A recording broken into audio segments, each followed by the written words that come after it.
चैतन्य स्वभावी भगवान आत्मा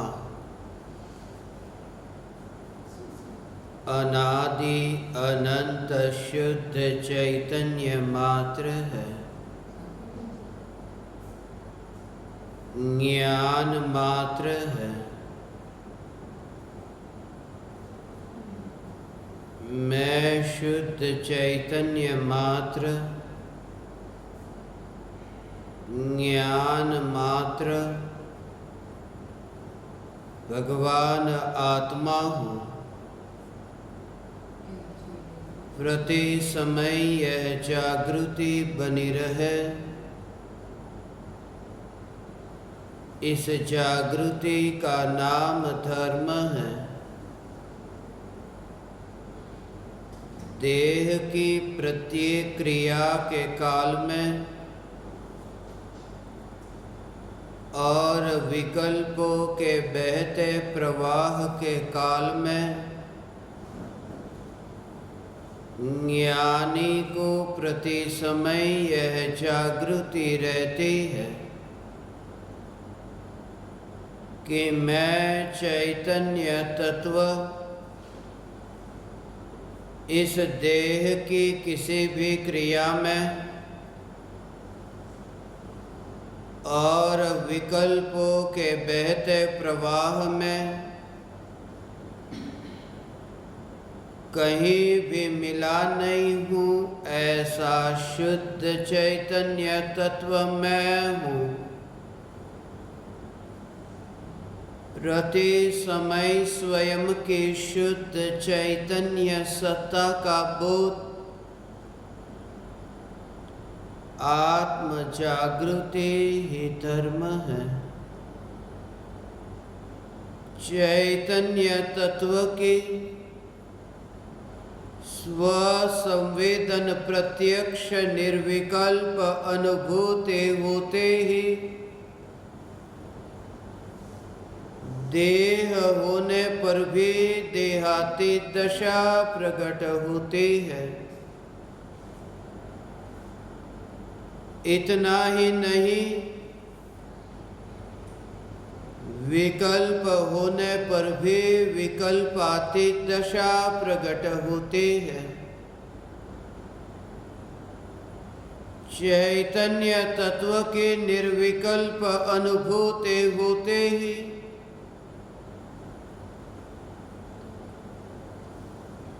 आत्मा में अतीन्द्रिय आनंद का सागर उछलता है। फिर भी ज्ञानी की दृष्टि उस अतीन्द्रिय आनंद के सागर की ओर भी नहीं जाती और दृष्टि चैतन्य तत्व पर ही टिकी रहती है। यह चैतन्य तत्व ही मैं हूँ। चैतन्य तत्व की निर्विकल्प अनुभूति होते ही ज्ञान दीपक प्रज्वलित होता है। ज्ञान दीपक प्रज्वलित होते ही ऐसी यथार्थ श्रद्धा होती है कि मैं त्रिकाल प्रज्वलित ज्ञान दीपक हूँ। चैतन्य ज्योति की सत्ता के अतिरिक्त देह रूपी मिट्टी और रागादि विकारी भाव रूपी धुएं में कहीं भी फैला नहीं हूँ। ज्ञान दीपक प्रज्वलित होते ही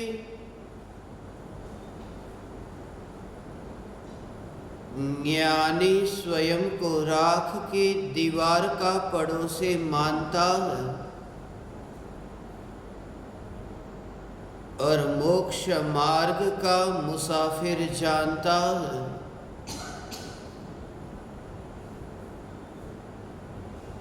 ज्ञान दीपक प्रज्वलित होते ही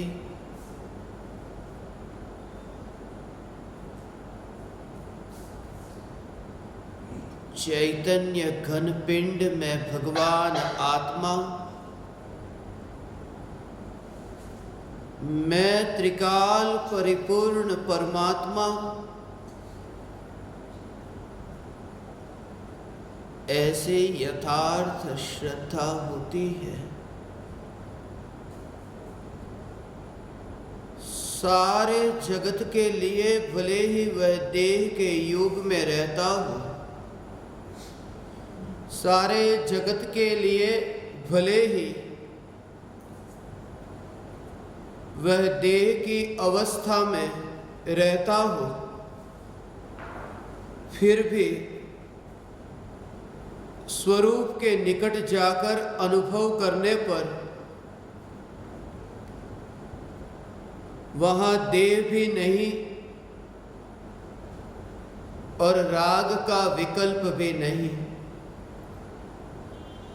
देह की अवस्था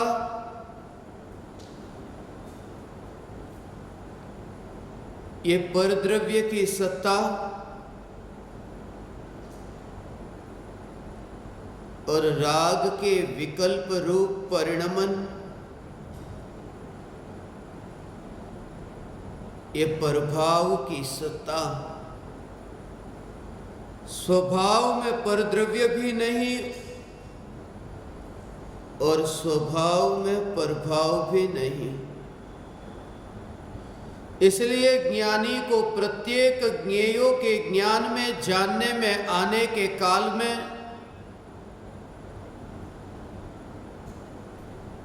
ज्ञान की अनुभूति होती है। ज्ञेय बदलते हैं, मगर ज्ञेय के बदलने से उस ज्ञान के स्वरूप में जो यथार्थ श्रद्धा स्थापित हुई, इस श्रद्धा में कुछ भी परिवर्तन नहीं आता।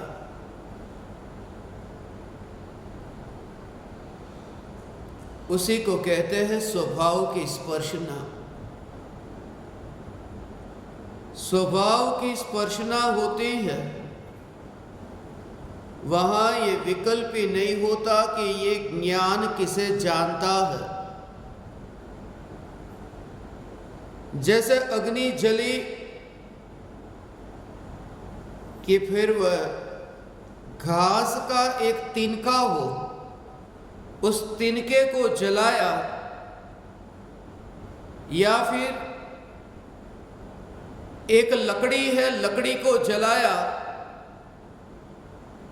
या फिर उपला है गोबर से बना हुआ छाना, उसे जलाया, या फिर पत्थर के टकराने से उत्पन्न हुई ऐसी वह अग्नि। ये तरह तरह के आकार रूप जो अग्नि है, ज्ञानी को एक समय के लिए भी वह बेहोशी नहीं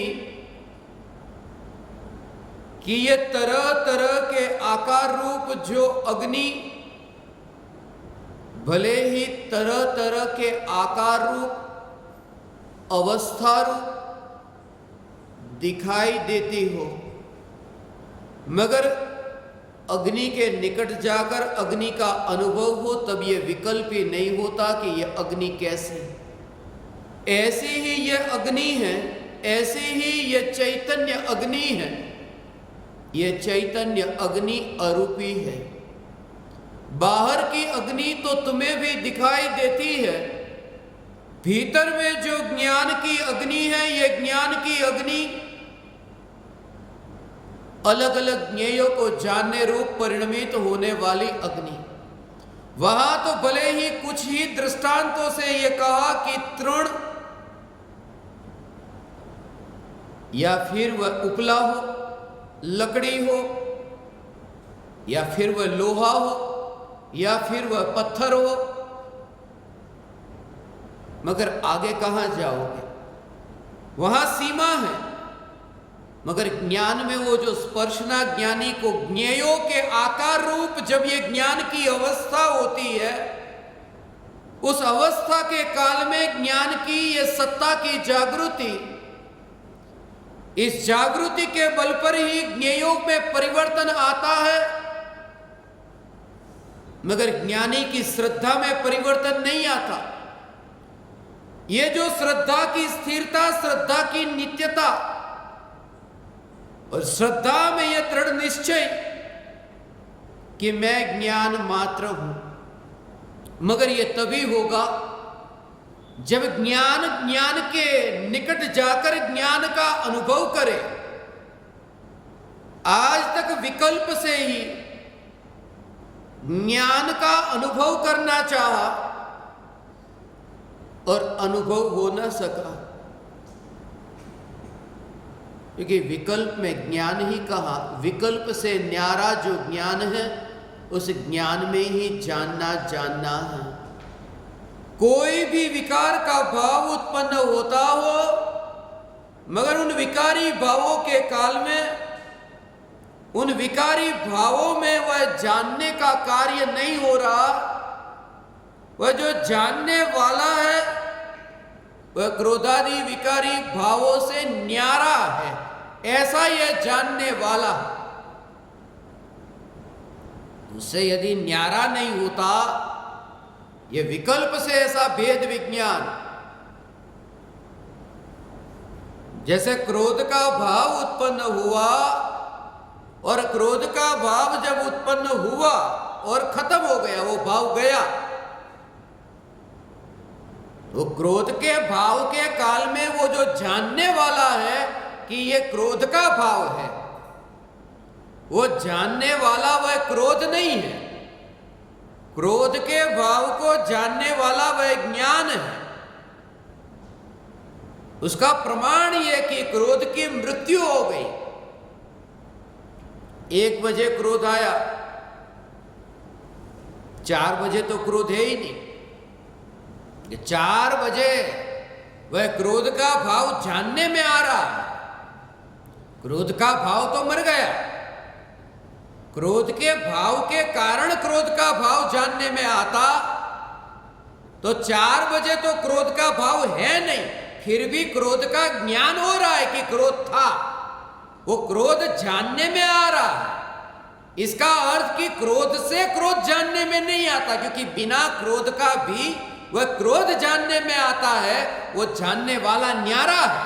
वो भेद विज्ञान ऐसा, वो विभाव और स्वभाव के बीच में। और ऐसे ही क्रोध भाव नहीं, ऐसे ही भगवान की पूजा भक्ति करने के विकल्प भी, जो विकल्प भी बहुत शांत लगते हैं, मगर उन शांत विकल्पों में भी वो स्वभाव के निकट जाकर अनुभव करे, तो वहां पर भी विकृति ही विकृति पाओगे। इसलिए मेरे ज्ञान का दीपक प्रज्वलित हो ऐसे विकल्प में भी जिसे विकृति दिखती है और रुचि नहीं रहती, और एकमात्र चैतन्य परमात्मा की रुचि। ये विकल्प भले मीठा लगे, ये विकल्प भले ऐसा लगे जैसे विकल्प ही नहीं है। अब तो परमात्मा परमात्मा परमात्मा, मगर ये विकल्प भी ज्ञानी ने उस विकल्प के स्वभाव के निकट जाकर के विकल्प को पहचाना है।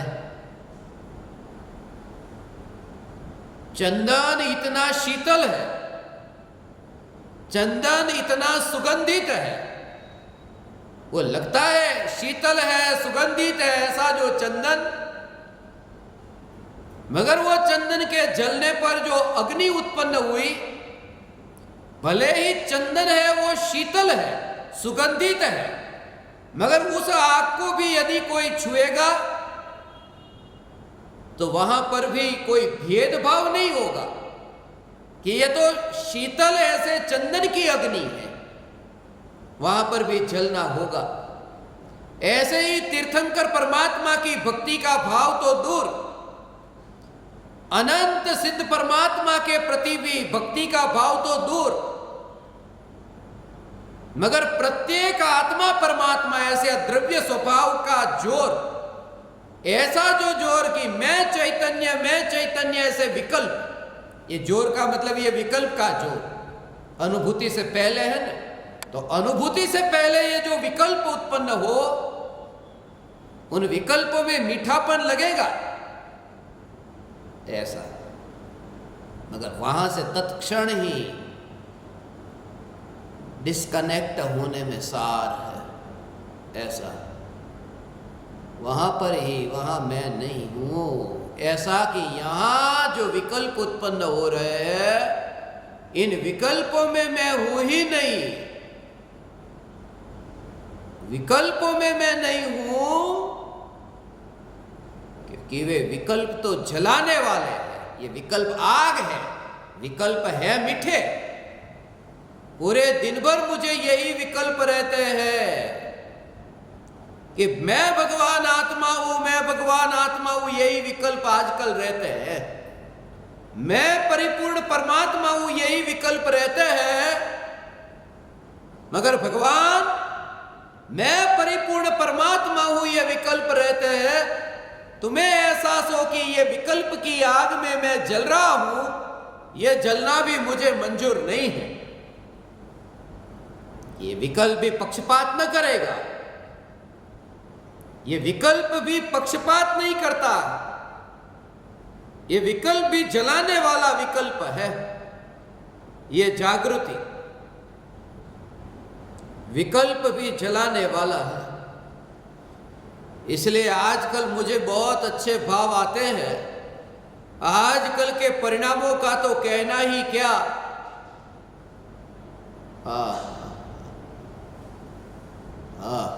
उसमें है ना तुरंत ही, हो तुरंत ही, वहां से तुरंत ही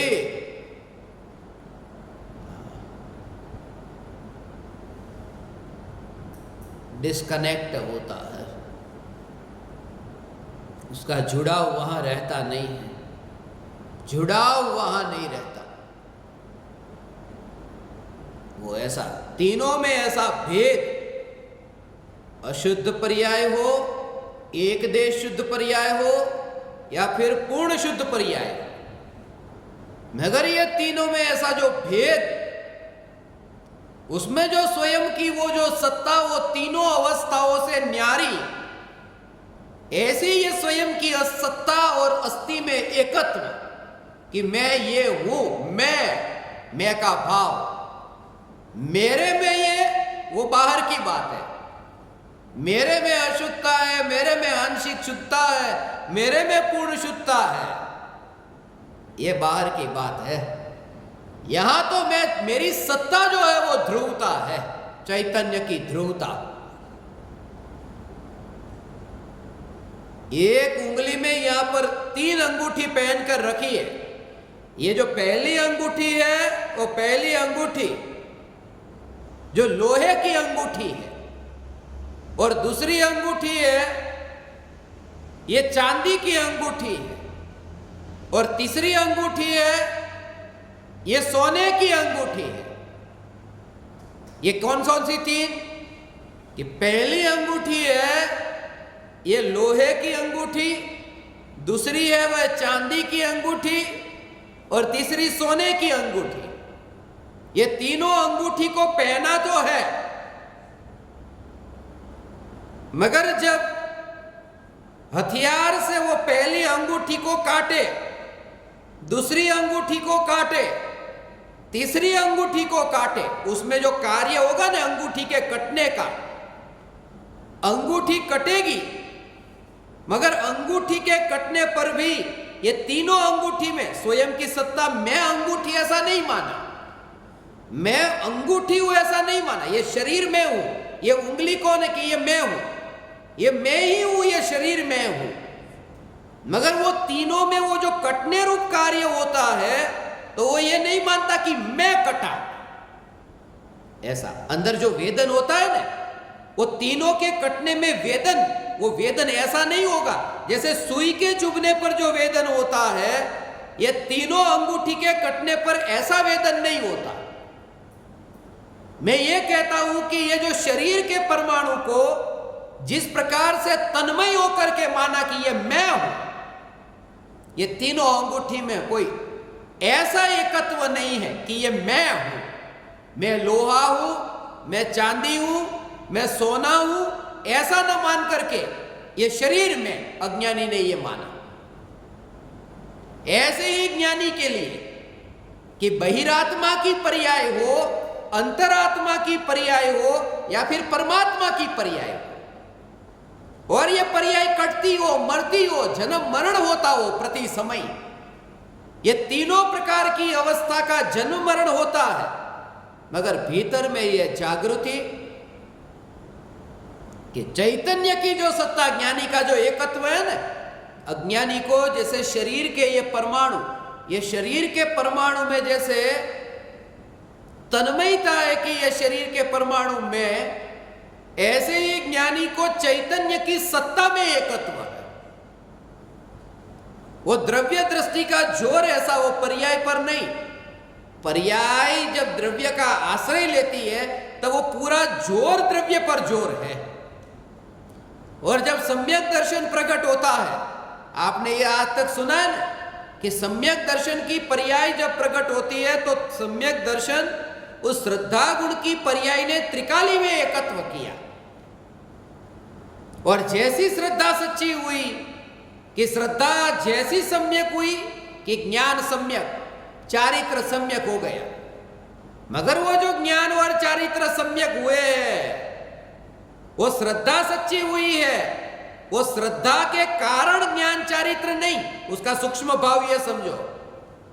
अब बच्चों की कक्षा में कब तक बैठोगे कि सम्यक दर्शन हो गया तो ज्ञान चारित्र सम्यक हो जाते हैं, ज्ञान चारित्र सम्यक हो जाते हैं, मगर सूक्ष्म भाव यह है कि श्रद्धा ये ज्ञान की पर्याय और चारित्र की पर्याय, जो श्रद्धा सम्यक हुई है, जो सम्यक दर्शन उसका आश्रय लेती है, ऐसी बात नहीं है। सम्यक दर्शन की पर्याय त्रिकाली के आश्रय से हो और सम्यक ज्ञान की पर्याय पर्याय के आश्रय से कैसे होगी? सम्यक दर्शन तो पर्याय है ना। वितराग परिणति जो प्रकट हुई वो सम्यक दर्शन के कारण कैसे होगी? जो सम्यक चारित्र रूप वितराग परिणति, चारित्र गुण की पर्याय माने जब अनुभूति होती है तब श्रद्धा गुण की पर्याय ने जैसे त्रिकाली का आश्रय लिया, ज्ञान की पर्याय ने भी त्रिकाली का आश्रय लिया, चारित्र की पर्याय ने त्रिकाली का आश्रय लिया, सम्यक दर्शन का नहीं। पर्याय के आश्रय से ये पर्याय कैसे निर्मल होगी?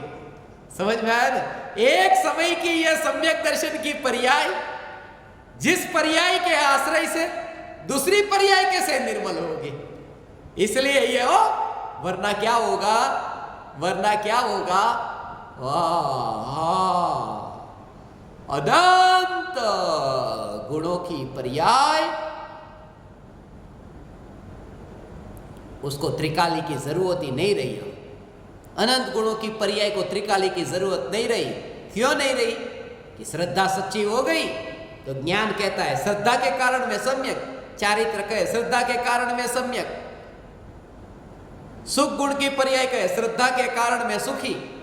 नहीं, आत्मा में जो सुख प्रकट हुआ है वो श्रद्धा सच्ची है इसलिए नहीं, वो सुख की पर्याय भी त्रिकाली में है ढली। अनंत गुणों की पर्याय अभेद होकर त्रिकाली में ढलती है, उसका भाव ये है क्योंकि प्रत्येक पर्याय ने त्रिकाली का आश्रय लिया है। आज ये जो आज है ना वो नया लगे, मगर निराश मत होना। ये नया लगे तो नहीं समझ में आए तो भी निराश मत होना, कल आएगा समझ में। अनंत गुणाधिपति भगवान है ना, मगर चिंतन की धारा यही द्रव्य का जोर, पर्याय का नहीं। पूज्य गुरुदेव श्री कांजी स्वामी ये कहते हैं, दया दान व्रत तप उपवास भक्ति तेरा धर्म जल करके राख हो जाएगा।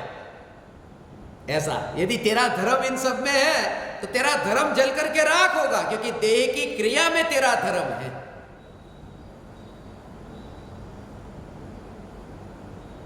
और एक चिंगारी भड़कने से जो धर्म नष्ट हो जाए, वो धर्म कैसा है?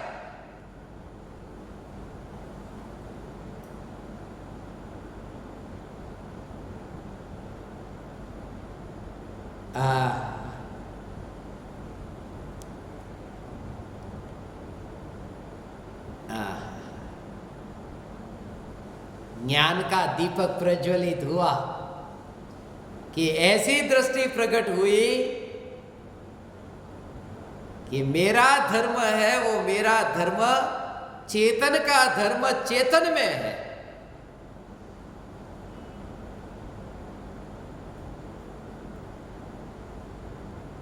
चेतन का धर्म चेतन में है और यहां चेतन परिपूर्ण शुद्ध है। उसमें ऐसा हो, पर्याय में जब मोक्ष प्रकट होता है तब पर्याय में मोक्ष प्रकट होते थे, तब ऐसी दशा कि पर्याय ने वो त्रिकाली ध्रुव का आश्रय लिया। वो द्रव्य ऐसा है जिसके आश्रय से वहां मुक्ति की पर्याय प्रकट होती है, जिसके आश्रय से मुक्ति की पर्याय प्रकट होती है। वो जो द्रव्य, वो द्रव्य बंधा हुआ कैसे हो सकता है?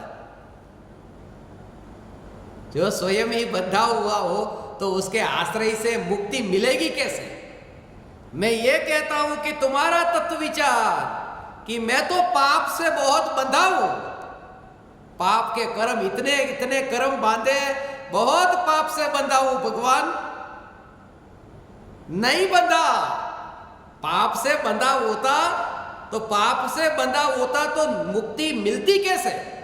क्योंकि जिसके आश्रय से पर्याय में मुक्ति होती है वो द्रव्य बंधा ही नहीं है, वो द्रव्य में है। मगर ये अनंत अनंत अनंत अनंत दुख भोगा ने भूतकाल में। कितना अनंत दुख भोगा?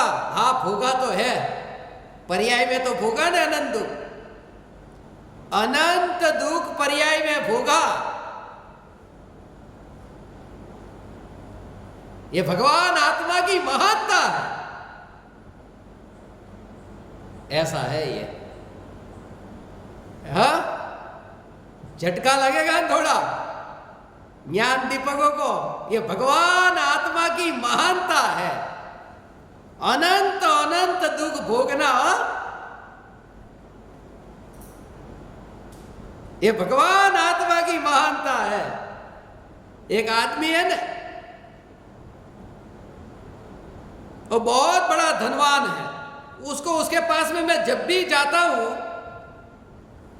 बड़ी बड़ी बातें करता है। इतने करोड़ों का मालिक है, इतने करोड़ों का मालिक है, बड़ी बड़ी बात, छोटी बात करता ही नहीं। और उसने मुझे कहा कि मेरे व्यापार में कोरोना के कारण करोड़ों का नुकसान गया, तो आश्चर्य नहीं होगा, क्योंकि करोड़ों की आमदनी होती थी जिसको, उसको करोड़ों का ही नुकसान होगा ना। वो 2-5 रुपये का नुकसान होगा। मैं ये कहता हूं कि अनंत अनंत दुख भोगा है। ये महानता है आत्मा की कि अनंत अनंत भोगा है ना, तो अनंत सुख भी भोगेगा। भगवान आत्मा है ना, छोटी मोटी बात नहीं करता। भगवान आत्मा तो बड़ी बात करता है। भोगूंगा तो अनंत दुख, नहीं तो भोगूंगा तो अनंत सुख। मगर अनंत में ही बातें करता हूं मैं तो।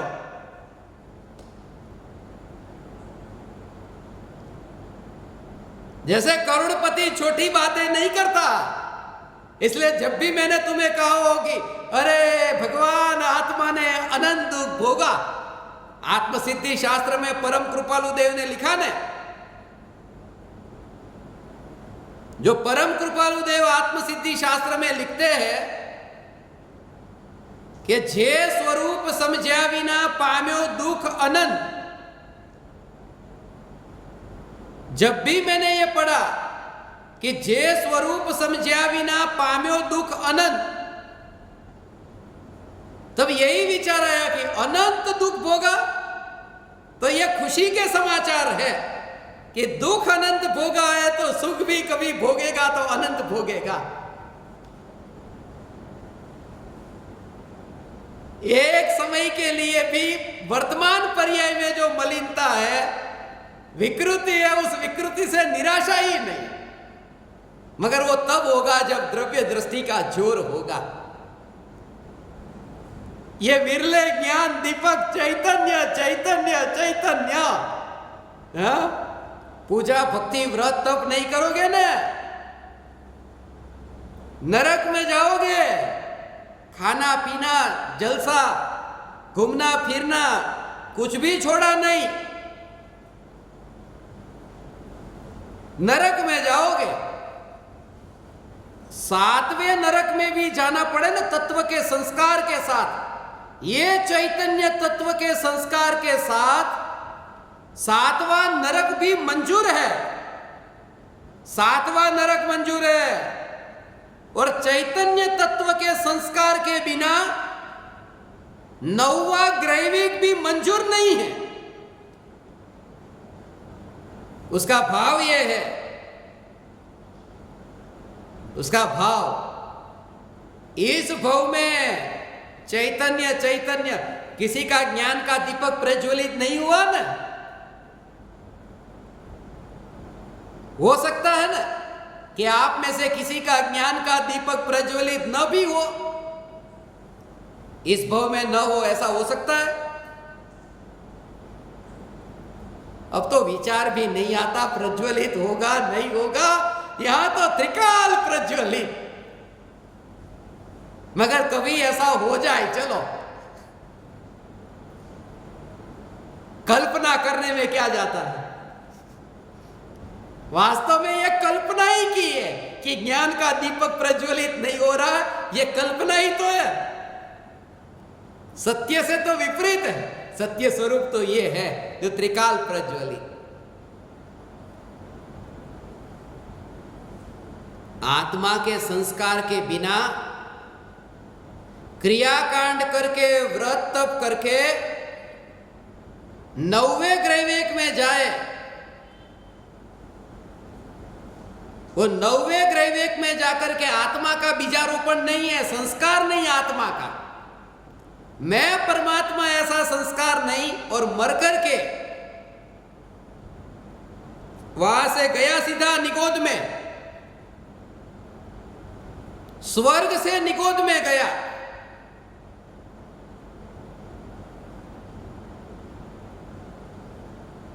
सीधा स्वर्ग से निगोद में गया।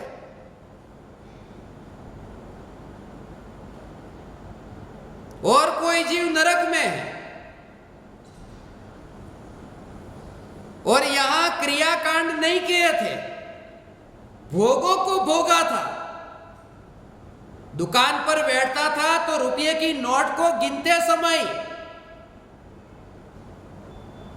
नोट के परमाणु और ये उंगली के परमाणु, नोट के परमाणु ऐसे डोलते हैं, हिलते हैं, ऐसे ही ये उंगली के परमाणु हिलते हैं। ये पुद्गल की सत्ता मैं नहीं हूं, ऐसा विचार चल रहा था। दुकान पर बैठा था वो, और वो द्रव्यलिंगी मुनि जंगल में था, मगर चैतन्य का बीज नहीं था, जंगल में गया। इसलिए अज्ञानी जंगल में भी जाएगा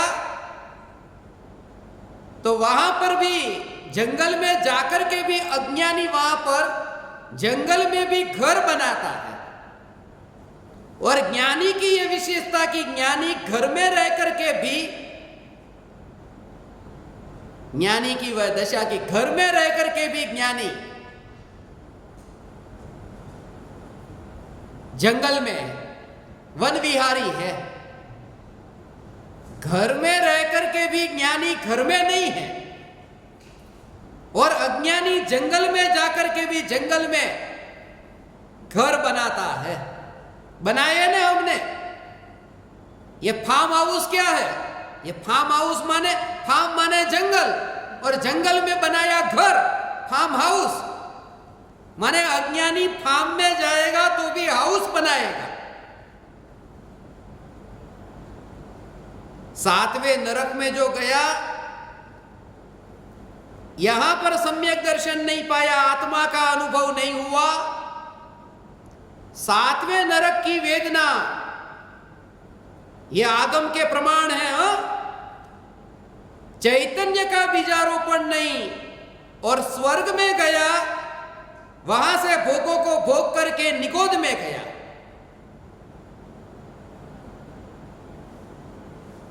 और चैतन्य का बीजारोपण, मगर पाप इतना किया था, इतना पाप। अभी इस काल में तो सातवें नरक में जाते नहीं, मगर ये तो मैं आपको ये कह रहा हूं, इतना पाप किया कि सातवें नरक में गया। और वहां पर शरीर जो कटता था, वहां पर शरीर की जो वेदना थी, वहां की जो सर्दी थी, उसमें भी वहां भेद विज्ञान ऐसा चलता रहा। प्रत्यक्ष गुरु नहीं है वहां, सातवें नरक में सदगुरु नहीं, मगर पूर्व का जो संस्कार इस भव में, मनुष्य के भव में, ये सदगुरु की पुकार सुनकर के जो बीजारोपण हुआ, वो हृदय के कोने में कहीं ना कहीं पड़ा है। और तुम्हें एहसास होता होगा, कभी ना कभी दिन में कभी गुस्सा आ जाए, झगड़ा हो जाए, भोगों को भोग लिया, मगर फिर थोड़ी देर बाद तुम्हें वो याद तो आता होगा कि प्रवचन में ये सुना था कि चैतन्य परमात्मा इनमें कहीं नहीं। वो याद तो आता है, वो बीजारोपण हुआ है, वो संस्कार में आया है, वो आएगा ही आएगा वहां। वो किसी को सिखाना नहीं पड़ेगा। मैं ये कहता हूं, संस्कार के लिए गुरु की जरूरत नहीं है। वो जो उदय में आएंगे ना संस्कार, कोई गुरु की जरूरत नहीं पड़ेगी। यही वजह है परम कृपालु देव श्रीमद राजचंद्र जी जो ये कहते, क्रोधादि तरतम्यता सर्पादिकनी माई। वो सांप का गुरु कौन है? जो उसको क्रोध करना सिखाता है।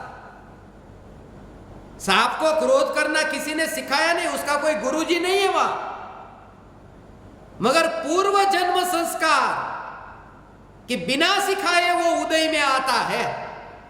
ऐसे ही भले तुम भोगों को भोगते हो, परिवारजनों के साथ में रहते हो, मगर हृदय के कोने में ये चैतन्य परमात्मा हूं, ऐसा बीजारोपण हुआ तो सातवें नरक की वेदना में भेद विज्ञान के बल पर गुरु के विरह काल में भी सम्यक दर्शन की प्राप्ति होती है। ऐसे जीव सातवें नरक में है जिन्हें हुई है। मैं ये कहता हूं कि दिशा यदि तुम्हारी चैतन्य की है तो ये भोगों के छूटने में ज्यादा देर नहीं लगेगी। अनंत काल की तुलना में, भले ही वो अर्धपुद्गल परावर्तन काल में भी अनंत काल आता है, मगर इतना पक्का है कि जितना भटका उतना तो नहीं भटकेगा। ये भगवान आत्मा का स्वरूप, मगर हमेशा ये तत्व विचार द्रव्य के जोर से, चैतन्य परमात्मा के जोर से ऐसा हो, ऐसी दृष्टि का प्रकट होना। दया, दान, व्रत, तप, उपवास, भक्ति, ये सब पूज्य गुरुदेव श्री ये कहते थे, दया, दान, व्रत, तप ये सब किया। ऐसा हो।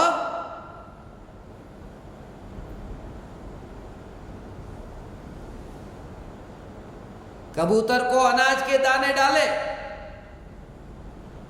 अनाज के दाने कबूतर को, पानी बहुत पिलाया, ऐसा ये काम तो बहुत किया, बहुत किया। दया, दान, व्रत, तप, भूखे को अन्न दिया, ऐसा ये सब बहुत किया। बच्चों को पढ़ाया, लिखाया, ये सब किया।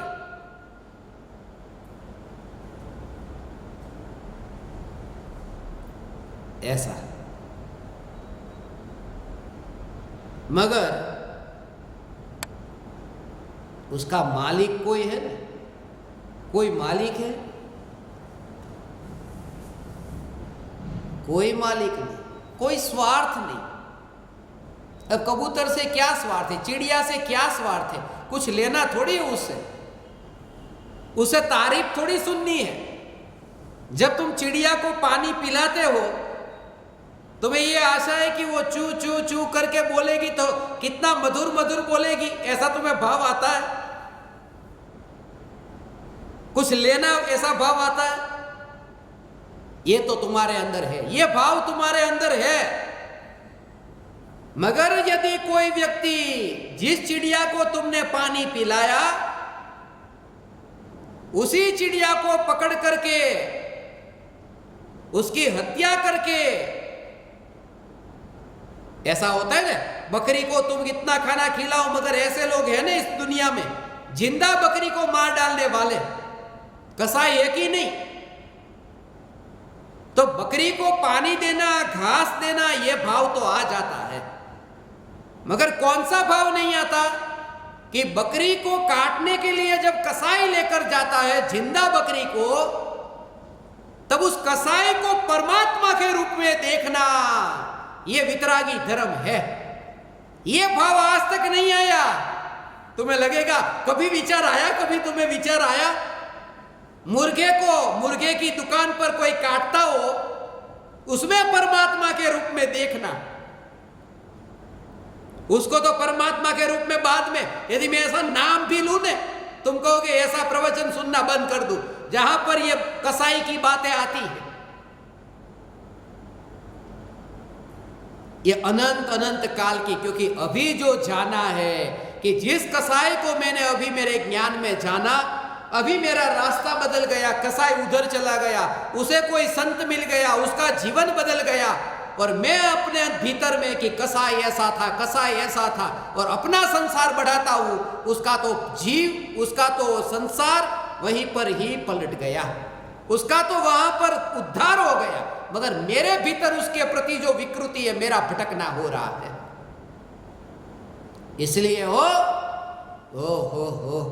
भगवान शेर, मुनिराज की वह दशा हो, भावलिंगी संत, वन विहारी संत, जंगल में वन में विचरण करने वाले, 4 हाथ जमीन देख करके नीचे चलने वाले, चींटी पर भी पैर न रखे, इतनी सूक्ष्मता से नीचे देखकर चलने वाले, वास्तव में तो सूर्योदय और सूर्यास्त से पहले 3-3 मुहूर्त पहले और बाद में, सूर्योदय के 3 मुहूर्त के बाद में, सूर्यास्त के 3 मुहूर्त पहले वो विहार बंद हो। समझ में आया? ये विहार, ये मुनि का विहार। यहां तो 6:55 को सूर्यास्त होता है कि अभी 54 हुई है, जल्दी चलो जल्दी चलो, अभी तो पहुंचने ही वाले हैं। मुनिराज की वो स्थिति नहीं, मुनिराज की वो दशा नहीं, जो चींटी और मकोड़े के ऊपर पैर नहीं रखते, उसे परमात्मा के रूप में देखते हैं। मगर जंगल में यदि शेर हिरण को मारता हो, खाता हो, तो शेर को भी परमात्मा के रूप में देखने वाले वे भावलिंगी संत। मैं ये कहता हूं, दृष्टि ऐसी है कि प्रत्येक आत्मा परमात्मा, और चारित्र ऐसा है कि मेरे द्वारा किसी के प्राण को पीड़ा न पहुंचे। ये बैलेंस हुआ निश्चय और व्यवहार का।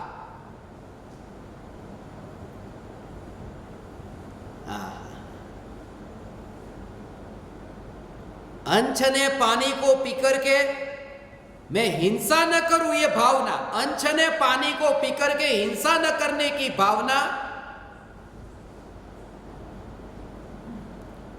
मगर मांस खाने वाले को भी परमात्मा दृष्टि से देखने वाली वो दृष्टि,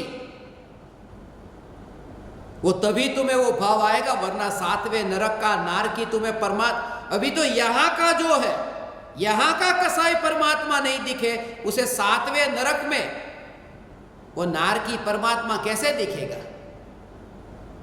और एक बात की पर्याय की दृष्टि से देखा तो सिद्धों में अनंत भेद दिखेंगे, और द्रव्य की दृष्टि से देखा तो संसारी और सिद्ध में भी भेद नहीं दिखेंगे। स्वरूप हो स्वरूप, सिद्ध भगवान, अनंत सिद्ध भगवान में पर्याय की दृष्टि से भी भेद दिखेंगे। अनंत सिद्ध पर्याय, उसमें भेद है पर्याय की दृष्टि से देखे तो।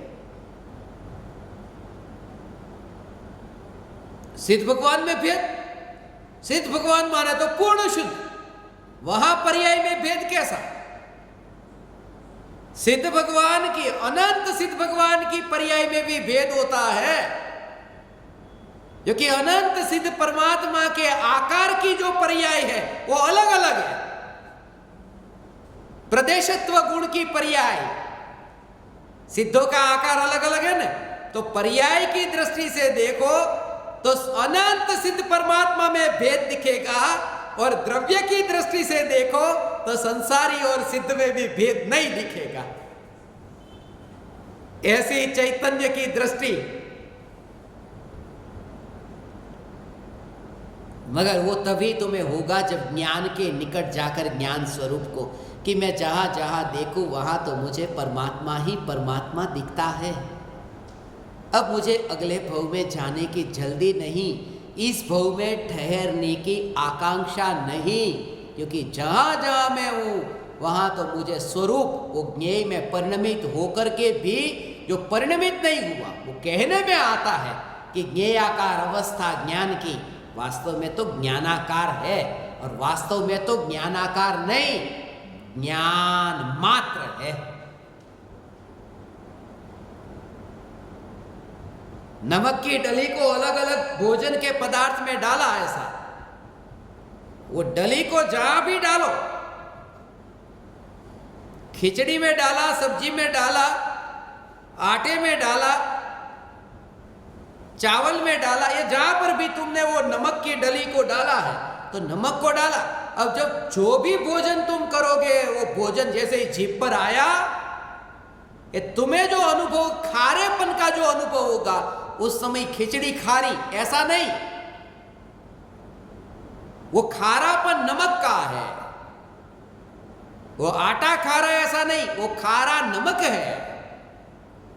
वो दाल खारी नहीं है, नमक खारा, वो नमक का अनुभव। ऐसे ही ज्ञानी को जगत जानने में आता है, मगर जगत में भी वो जो अनुभव में आता है, ये निज चैतन्य परमात्मा अनुभव में आता है। भगवान આવું છે આ સ્વરૂપ, ક્યારે ક્યારે ક્યારે અનંત કાળ વીત્યો, આ તમારા કાનમાં નથી પડ્યું? आज तक तुमने ये नहीं सुनी परमात्मा की पुकार, ये परमात्मा का स्वरूप, ये इससे वितरागता प्रकट होती है।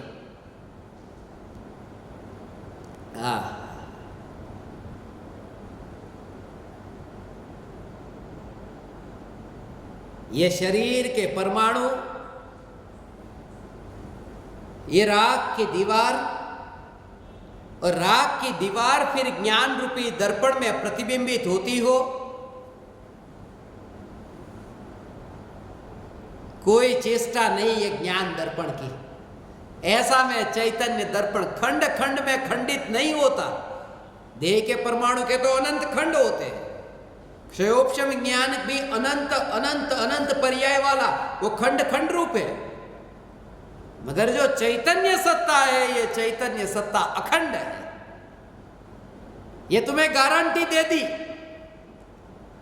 कितना आनंद आता है। दुकान पर जाओ और कोई वस्तु की गारंटी मिले ना, कि 1 साल तक कुछ भी नहीं होगा, गारंटी तो दूर, वारंटी भी मिले तो शांति होती है।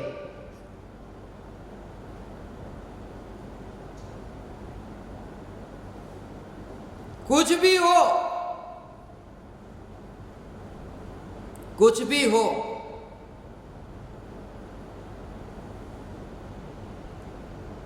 तुम्हें गारंटी देता हूं, तुम्हें कुछ भी नहीं होगा, अनंत काल तक तुम्हें नहीं होगा। है? जितनी श्रद्धा वो ऑटो चलाने वाला है ना, ऑटो ड्राइवर, रिक्शा नो ड्राइवर, होटल नो वेटर, ट्रेन चलाने वाला ड्राइवर, उन पर जितनी श्रद्धा है उतनी श्रद्धा भी गुरु पर नहीं है। ऑटो में बैठते हो ना, आज तक तुमने ऑटो वाले का लाइसेंस पहले मांगा? जैसे ही चलो यहां ले लो, कितनी श्रद्धा है तुम्हें कि ये पहुंचाएगा, उसे रिक्शा चलाना आता है, कभी देखा भी नहीं तुमने, फिर भी श्रद्धा की कि नहीं? होटल में गए,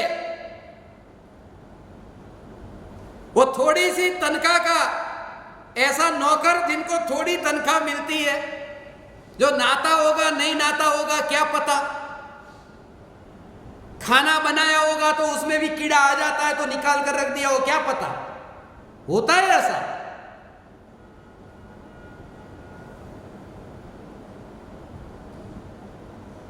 खाना बनाए ना तो वेटर जो है, वो वेटर आपके लिए अच्छी सी ऐसी, आपने कहा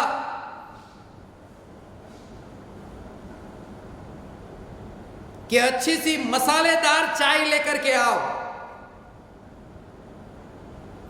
अब वो चाय आई, आपको ये श्रद्धा है कि इस चाय में जहर नहीं मिलाया होगा, कैसी श्रद्धा है?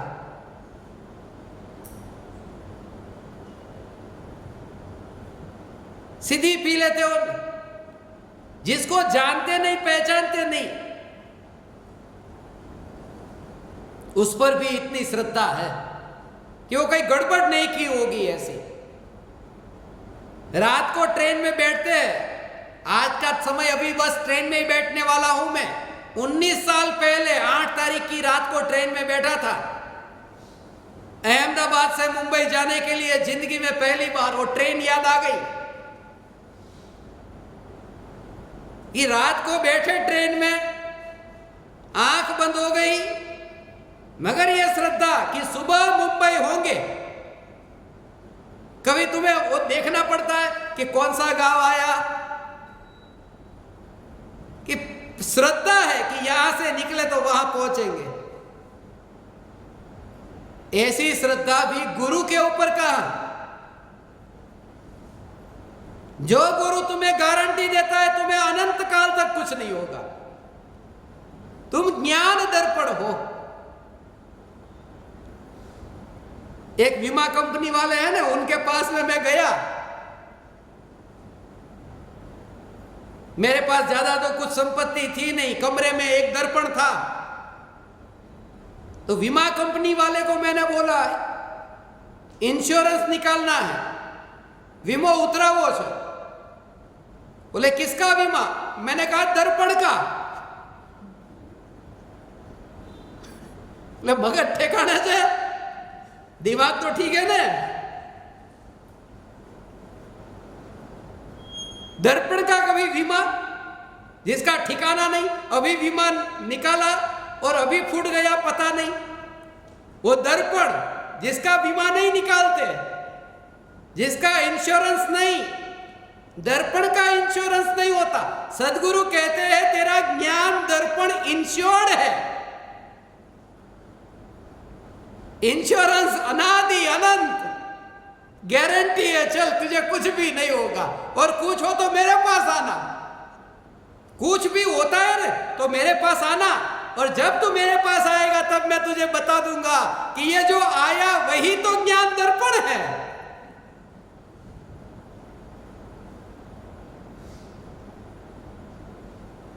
हे ज्ञान दीपक, हे तीन लोक के नाथ परमात्मा, ये बीजारोपण चैतन्य परमात्मा का बीजारोपण भगवान,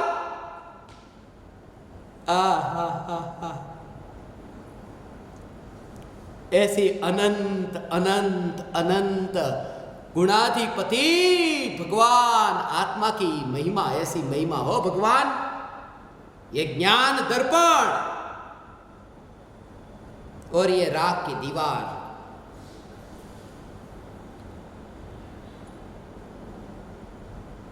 शरीर को चलाने के लिए यहां ध्यान तो ले जाना पड़ेगा ना, खाना पीना, वरना ये शरीर टिकेगा कैसे?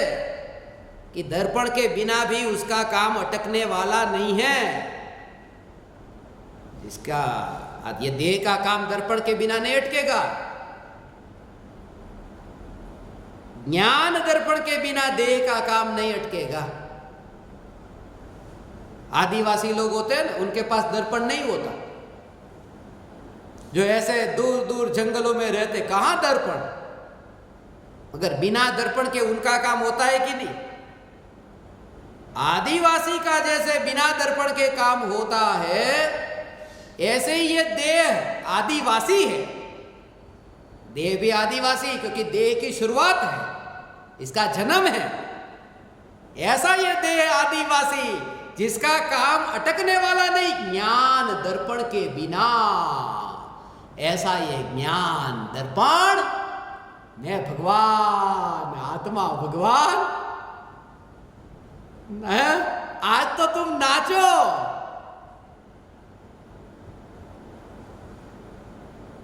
निजिंस्की एक हुआ ना, नृत्यकार हुआ।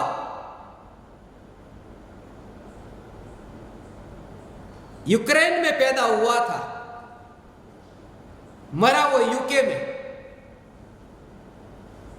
गजब का नृत्यकार था। उड़ता था वो, जब नृत्य करता तो आकाश में उड़ता। उसका नृत्य ऐसा था। और लोग पूछते ना कि तुम उड़ते हो, आकाश में कैसे उड़ते हो? वो यही कहता कि मैं होता ही नहीं हूं उस समय। तो उस समय मैं वहां नहीं होता, मिट गया वो। ऐसे हो भगवान, तुम देह में से मिट जाओ, पता ही नहीं। ऐसी अस्थि की मस्ती, ऐसी एकाग्रता आएगी कि नहीं? एक दिन आएगी, आएगी और आएगी। ज्ञान दीपक, जगत तो मुझे याद ही नहीं आता। ये चलता फिरता सिद्ध परमात्मा, ये सिद्ध परमात्मा है। ये मोबाइल सिद्ध परमात्मा है। ये मोबाइल सिद्ध परमात्मा चलता फिरता होता है ना। मोबाइल वाहन होती है ना, मोबाइल एम्बुलेंस, मोबाइल हॉस्पिटल, ये चलता फिरता मोबाइल है।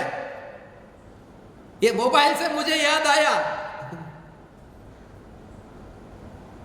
एक बहन जी कपड़े को इस्त्री कर रहे थे। पूरे दिन भर फोन में ही बात करते रहते। अब कपड़े को इस्त्री कर रहे हैं और तभी घंटी बजी फोन की, तो याद ही नहीं आया। उन्होंने गरम गरम इस्त्री प्रेस को, हेलो, वो फोन में ही इतने मस्त रहते हैं, आवाज नहीं आ रही अभी इसमें से, हेलो।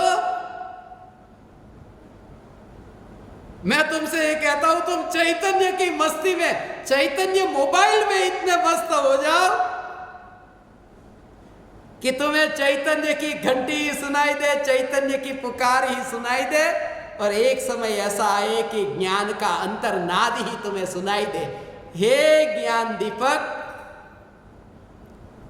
अब मेरा ट्रेन में बैठने का समय हो गया है। कल मैं तुम्हें सीधा मुंबई मिलता हूं।